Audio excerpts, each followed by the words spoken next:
अध्यात्म विश्व विज्ञान यूट्यूब चैनल पर अपने सभी आत्मरूप भाई बहनों का हार्दिक स्वागत। मित्रों, शंका समाधान के इस सत्र में श्री मुरली कश्यप इनका प्रश्न है, सर्वांग योग को नित्य कर्म में कैसे लगाएं।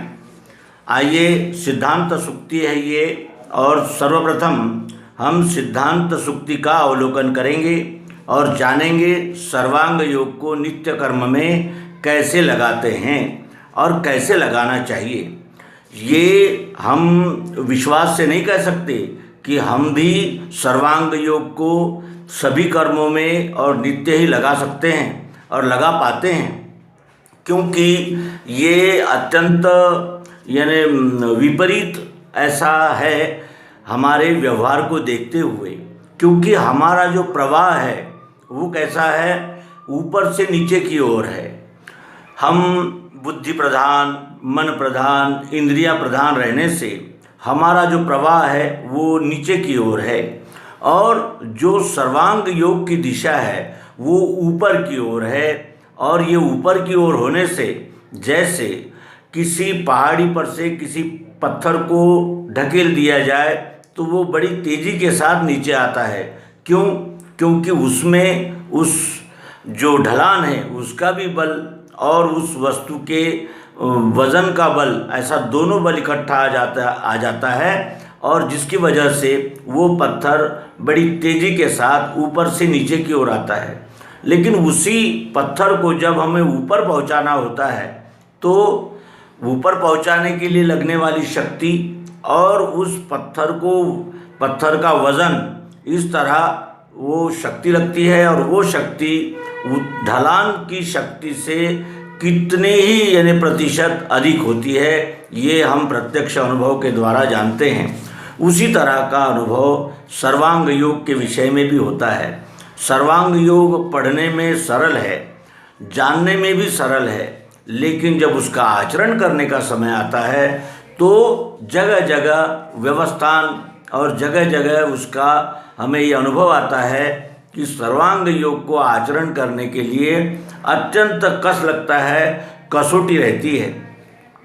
श्रीमद् भगवद गीता भी जानने के लिए, पढ़ने के लिए और समझने के लिए अत्यंत सरल है, लेकिन जब हम उसको आचरण की दृष्टि से जब उसका अवलोकन करते हैं तो हमारे ध्यान में आता है कि मोह, ममता और मेरा, तेरा, उसके बाद त्याग, कर्मफलाशा और कर्तृत्वाभिमान, उसके बाद इंद्रियों का निग्रह कैसे करना चाहिए, ये सब जब प्रोसेस, ये प्रक्रिया जब हम देखते हैं तो हमारे ये ध्यान में आता है कि भगवान श्री कृष्ण जी जो गीता के अध्याय में कहते हैं कि बिरला ही कोई आचरे, ये बिरला ही कोई आचरण करता है। तो क्या किसी कक्षा में कुछ ही विद्यार्थी मेरिट में जाते हैं, कुछ ही विद्यार्थी स्वर्ण पदक के अधिकारी होते हैं, तो क्या किसी ने पाठशाला में जाना ही नहीं चाहिए? जाना तो सभी ने चाहिए और जाना ही होगा। तो कोई मेरिट में आता है, कोई पास होता है, और कोई जिसे कहा जाएगा कि अनुत्तीर्ण भी होता है। तो अनुत्तीर्ण होने के डर से पाठशाला में प्रवेश न लेना, ये तो मूर्खता ही होगी। और ये भी अपेक्षा करना कि सभी मेरिट में जाएंगे, ऐसा भी नहीं हो सकता।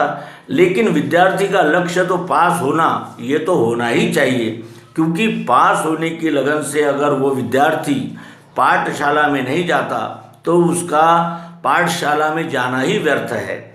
और इसी दृष्टि से हम भी सर्वांग योग के एक अभ्यासक, जिज्ञासु और सर्वांग योग की दिशा में अग्रसर ऐसे एक सामान्य जीव है, और इसी भूमिका से आपके प्रश्न का भी हम उत्तर देंगे। वास्तविक सर्वांग योग को सब कर्मों में लगा लेना चाहिए, और जो सर्वांग योग को सभी कर्मों में लगा लेता है उसे फिर स्थायी शांति मिले उसे। क्योंकि सर्वांग योग का उद्देश्य है वो मुमुक्षु जो सद्गुरु के पास इस विद्या को जानने के लिए गया, तो उसने सर्वप्रथम यही कहा कि मैंने श्रुति, स्मृति, शास्त्र, पुराण आदि सब पढ़े, और यथा विधान उनके कर्मों को लखा, यानी वो प्रयत्नशील था और वो प्रयत्न उसने करके देखे, केवल वो पढ़कर सुनकर नहीं आया, उसने वो उस दिशा में प्रयास किए और उन प्रयासों से उसके ध्यान में ऐसा आया कि इतना सब कुछ करने के बाद भी समाधान नहीं स्थायी, वो कैसे मुझको मिले। समाधान नहीं मिला, इसीलिए वो तत्वदर्शी के पास आया है और तत्वदर्शन के द्वारा उसका समाधान होगा। समाधान भी 3 प्रकार का होता है। एक तो होता है शाब्दिक समाधान, दूसरा होता है अर्थार्थी समाधान और तीसरा होता है लक्ष्य से प्राप्त होने वाला समाधान। तो शब्द समाधान यानी किसी गंतव्य का स्थान पता हो जाना, ये प्रथम समाधान है। उसके बाद उस गंतव्य पे कैसे पहुंचा जाता है इस विधि का ज्ञान होना, ये भी समाधान ही है। लेकिन जब हम उस दिशा में वहाँ आरूढ़ होते हैं और उसको आचरण में वो आने लगता है सिद्धांत, तभी ये जानना चाहिए कि हम संपूर्णतया उस सिद्धांत में मैंने स्थिर हो सके। यहाँ एक उदाहरण भी देना उचित होगा कि जैसे घोड़सवारी जो करते हैं, वो घोड़े पे काबू पाना और घोड़े पे बैठ जाना, ये एक बात होती है। घोड़े पर बैठकर घोड़े को दौड़ाना, ये एक बात होती है। और घोड़े को दौड़ाते हुए किसी स्पर्धा को जीत लेना, ये होता है तीसरा भाव, यानी योग प्राप्ति, योगारूढ़ और योग संसिद्ध।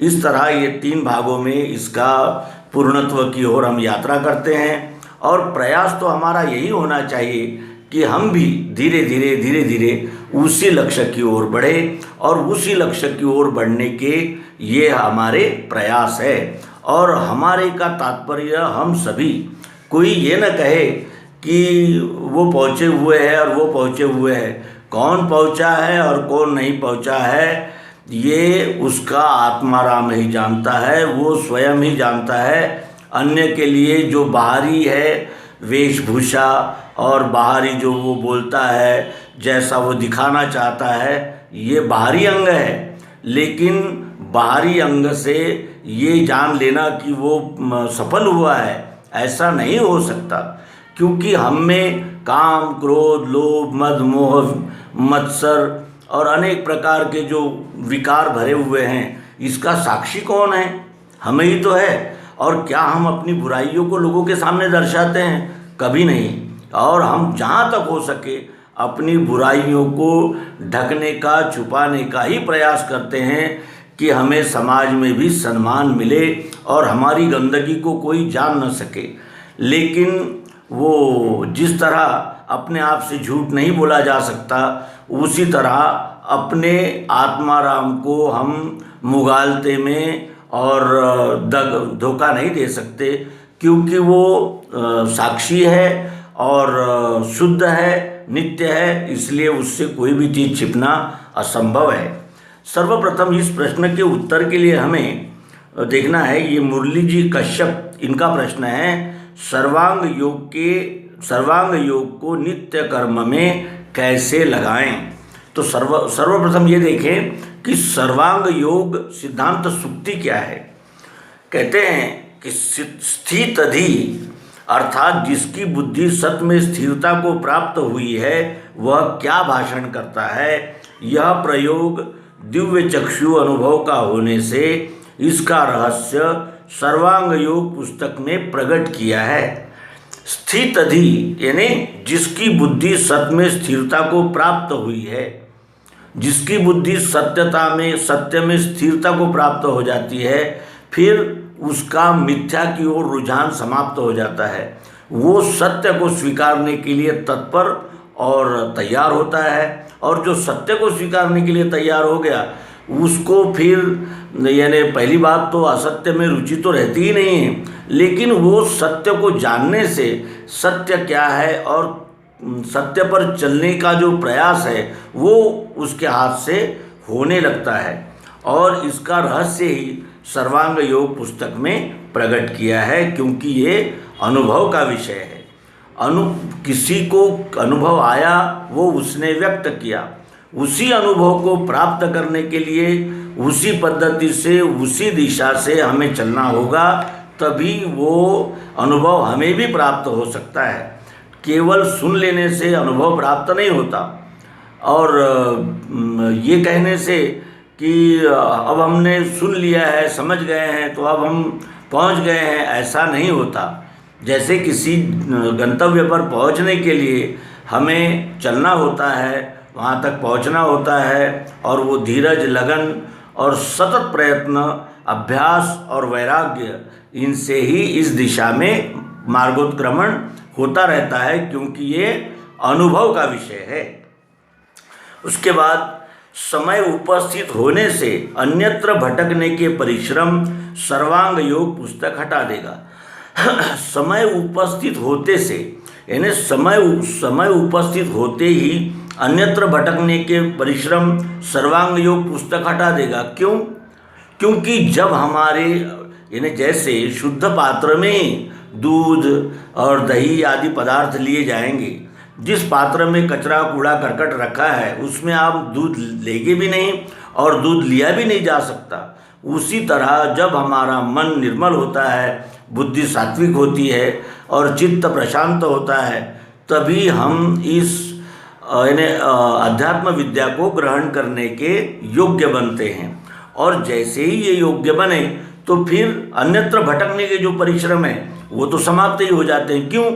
क्योंकि अन्य मार्गों में केवल अध्यात्म की जानकारी है, अध्यात्म का अनुभव उस जानकारी से नहीं मिल सकता, जानकारी का अवलंब करने से मिलता है, और उसी जानकारी का एक संक्षिप्त और अनुभव योग्य प्रायोगिक प्रत्यक्ष प्रयोग सर्वांग योग में दर्शित कर देने से वो अन्यत्र भटकने के परिश्रम से हमें बचा लेगा। तो और सर्वांग योग को सब कर्म में लगा लिया करो। जो सब कर्म करता है मेरे आधार से सदा या सनद है। अब सभी कर्मों में सर्वांग योग को लगा लेना चाहिए, और जो सभी कर्म करते हैं मेरे आधार से सदा, मेरे आधार से का आशय क्या है? गीता में भी कई जगह मैं, मेरे ये शब्द आए हैं, लेकिन हर स्थान पर उसका जो अर्थ है वो बदल जाता है। कई जगह वो व्यष्टि रूप हो जाता है, तो कई जगह समष्टि रूप, और कई जगह विश्वरूप परमात्मा पुरुषोत्तम के भाव से मैं, मेरा ये शब्द गीता में आए हैं। यहाँ जो सब कर्म करता है मेरे आधार से सदा, इसका अर्थ है विश्वरूप परमात्मा के आधार से जो सभी कर्म करता है उसको यानी स्थायी शांति समाधान प्राप्त होता है, और उसको ही यानी जिसे कहा जाएगा कि नर जन्म का सार्थक प्राप्त होता है।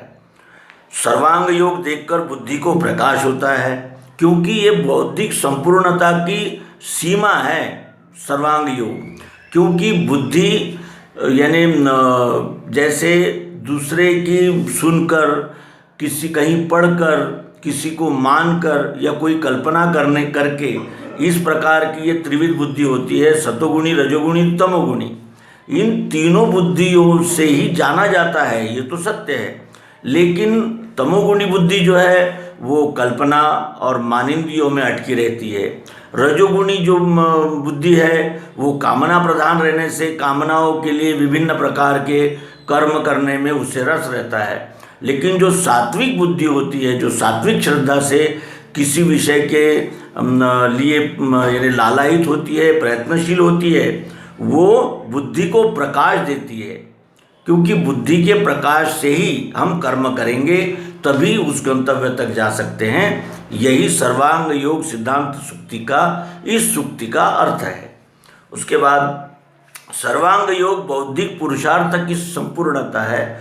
बौद्धिक पुरुषार्थ, बौद्धिक पुरुषार्थ क्या हो सकता है? बुद्धि की अंतिम सीमा क्या है? सत्य तक पहुंचना, सत्य पर आरूढ़ होना, ये बौद्धिक पुरुषार्थ की अंतिम सीमा जाननी चाहिए।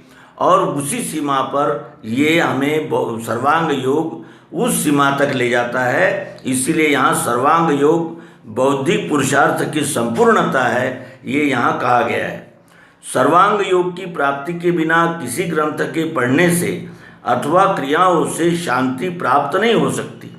सर्वांग योग प्राप्त नहीं हुआ और अन्य ग्रंथों का परिशीलन हुआ तो जिस तरह वो सर्वांग योग के पहले अध्याय में मुमुक्षु कबूल कर रहा है कि मैंने श्रुति स्मृति शास्त्र पुराण आदि है पढ़े, यथा विधान कर्मों को उनके करके लखा, तो भी चंचलता मेरे मन की मिटती नहीं और समाधान नहीं स्थायी। इसी अनुभव की प्राप्ति हो सकती है, लेकिन सर्वांग योग की प्राप्ति होते ही त्रिपुटी में इस विश्वरूप का उसे साक्षात परिचय होता है और उसी त्रिपुटी के प्रकाश में वो इस विश्वरूप को संपूर्णतः जानता है और विश्व से और इस पिंड से क्या यानी भेद है इसका उसे अनुभव हो जाता है कि केवल इतना ही भेद है कि वो संपूर्ण है और ये अंश है।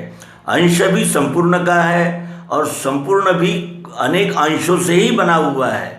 ये जब एकात्मता का बोध उसे हो जाता है तब उसे स्थायी शांति की प्राप्ति होती है, क्योंकि जब तक हम अपने स्वस्वरूप को नहीं जानते तब तक हमें शांति मिलना असंभव ही होता है। और सर्वांग योग स्थायी रहने की क्रिया यानी युक्ति सद्गुरु भक्ति सहित विश्व प्रेम है।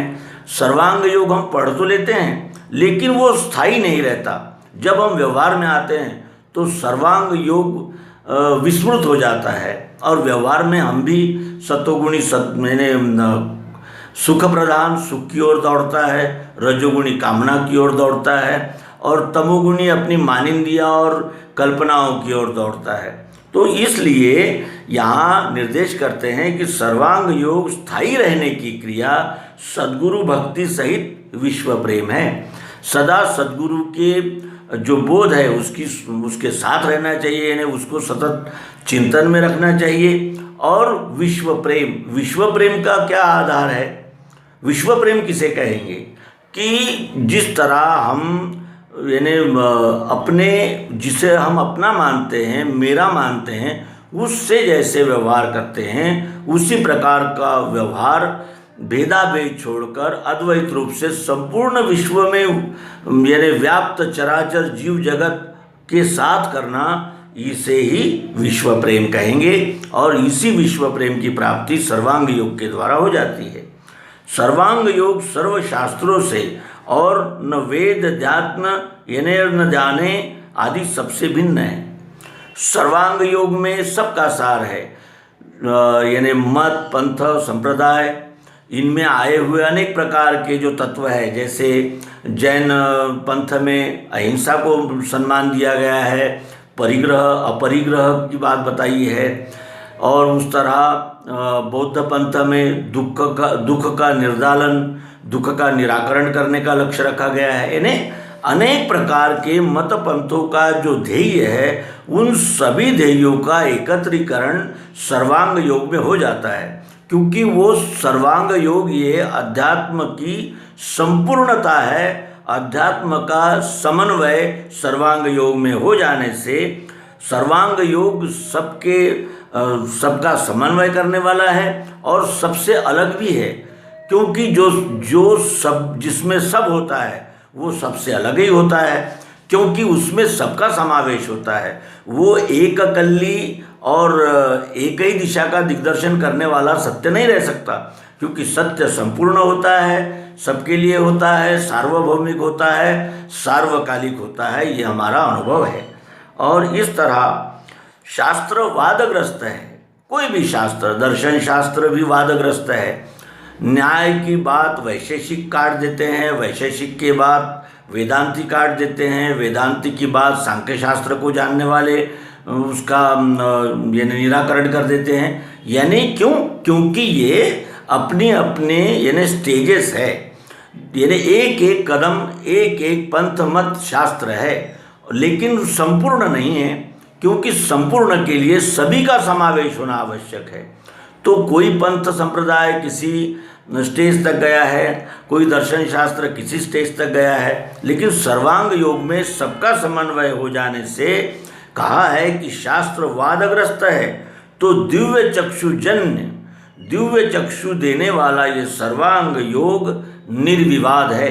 इसके विषय में कोई विवाद नहीं कर सकता, क्योंकि ये प्राकृतिक है, प्रायोगिक है और प्रत्यक्ष है, यथार्थ है। यथार्थ का विरोध कोई कर ही नहीं सकता। क्या हम वायु की हमें आवश्यकता नहीं है? क्या हम जल की सेवन नहीं करते? क्या हम आँखों से रूप नहीं देखते?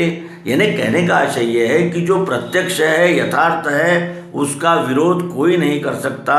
और इसीलिए सर्वांग योग के द्वारा जानी गई अध्यात्म विद्या ये अपराजित कही जाती है। तो मित्रों, यहाँ ये पहला भाग संपूर्ण करते हैं और सर्वांग योग को सब कर्मों में लगा लेना चाहिए। ये जानने के लिए हमें सर्वांग योग को जानने की अत्यंत आवश्यकता होती है। और सर्वांग योग उपदेश आने वाले अंक में हम संपूर्णतया करेंगे। श्री मुरली जी कश्यप, इनका प्रश्न सर्वांग योग सब कर्मों में कैसे लगाते हैं, और इस प्रश्न का उन्हें संपूर्ण बोध आने वाले अंक में सर्वांग योग उपदेश के द्वारा अवश्य ही हो जाएगा। और उसी तरह हम भी उनके निमित्त से सर्वांग योग का मनन, चिंतन, निधिध्यासन करके अपने नर्तन को सार्थक करने के प्रयास में जुटे रहेंगे। सभी को गुरु पूर्णिमा, गुरु पूजा की हार्दिक शुभकामनाएं। नर्मदे हर विश्वरूप परमात्मा की जय, सद्गुरुदेव की जय। ओम शांति शांति शांति।